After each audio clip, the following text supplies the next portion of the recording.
The COVID-19 death trajectory is nearly identical to the case trajectory in the second wave for new cases occurring till the first week of March.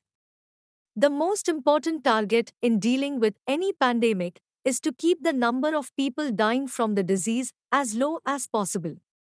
This has been repeatedly stressed by the government as the primary target of India's handling of the coronavirus disease, COVID-19, outbreak. As the country's second COVID-19 wave continues to push daily case numbers up to record levels, daily deaths have also started increasing, though currently they remain below peak levels seen in the first wave. What does this mean? Some say it shows that the second wave is not as dangerous as the first. But a deeper look at some crucial indicators for COVID-19 fatalities shows that India may be on the cusp of an alarming trend of deaths. First, a base CFR that can serve as a comparison point. Overall, of the more than 1 crore 36 lakhs people infected across the country till Monday night, 1,71,000 people lost their lives to COVID-19. This places the country's overall case fatality rate, CFR, at just a shade under 1.3%. However, in the initial months of the outbreak, a larger proportion of people were dying as doctors across the world took time to narrow down on effective treatments, and the health infrastructure was in the process of being strengthened. As a result, India's CFR has steadily been improving. It was 3% till the end of June. It improved to 1.6% by the end of September. In the 6 months before the start of the second wave, from September 2020 to January 2021, only around 1.1% of cases resulted in deaths. This 1.1% is a good comparison point. It is recent, and it is from a time when cases were declining. So, are more people dying in the second wave? The 1.1% base CFR can be used as a yardstick to compare the death rate during India's second wave. In order to see if the second wave has had a lower death rate, HT plotted the 7-day average of deaths with a 14-day lag against the 7-day average of cases since 1st October 2020 at a ratio of 0.011 to 1, as the CFR since October is 1.1%.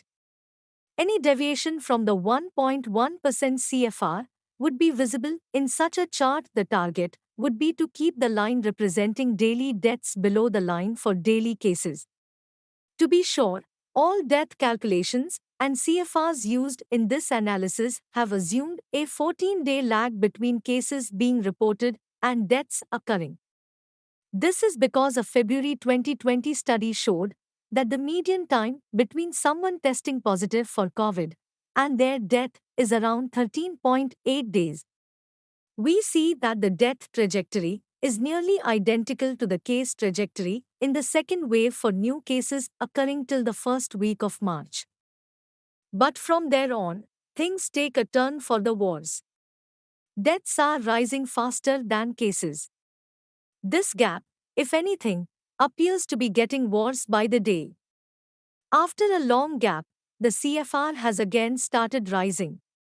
For a period that lasted over 4 months, from the start of December till the end of March, the CFR for any week remained at 1% or below. The 1% mark, incidentally, is significant because officials from the union government have repeatedly stressed that their eventual goal is to bring the country's CFR for COVID-19 to 1% or below, a number that is impressive for a country this size. However, this trend did not last long.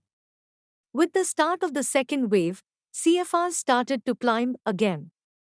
Accounting for the 2-week lag in deaths, 1.1% of the people who got infected in the week ending March 8 ended up dying. In the 2 weeks that followed, the CFR was 1.2%. Then, 1.3% of the people who were infected in the week ending March 29 ended up dying. If this trend of a CFR of 1.3% continues, it would mean that India is set to touch a record number of daily deaths. In the two corresponding weeks, there have been more than 5 lakh cases for week ending April 5th and more than 9 lakh for week ending April 12th cases. This would mean that 1019 people may die every day across India in the coming week and 1741 in the week after. India's death toll has never been this high. At the peak of the first wave, the 7-day average of daily deaths touched 1,169 for the week ending September 16th. Can any factor cause deaths to soar even further? Simply put, yes. The number of active cases, those COVID-19 patients who have tested positive and are under treatment at a given point of time in a region is crucial in determining the load that a healthcare system is bearing. The higher this number, the more hospitals and doctors get burdened, and the more resources, such as ventilators and hospital beds, get stretched. As of April 12th, there are more than 12,64,000 active cases of COVID-19 in the country, the highest this number has ever been. This means that currently the healthcare system in the country is bearing a load of cases that it has never witnessed. An even more worrying trend is that this number is rising at the fastest rate ever recorded.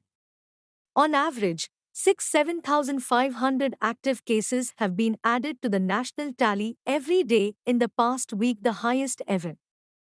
This number has nearly doubled in a week.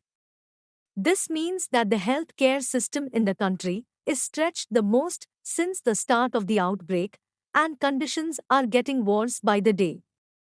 If this trend continues, it may result in an increase to the already rising CFR.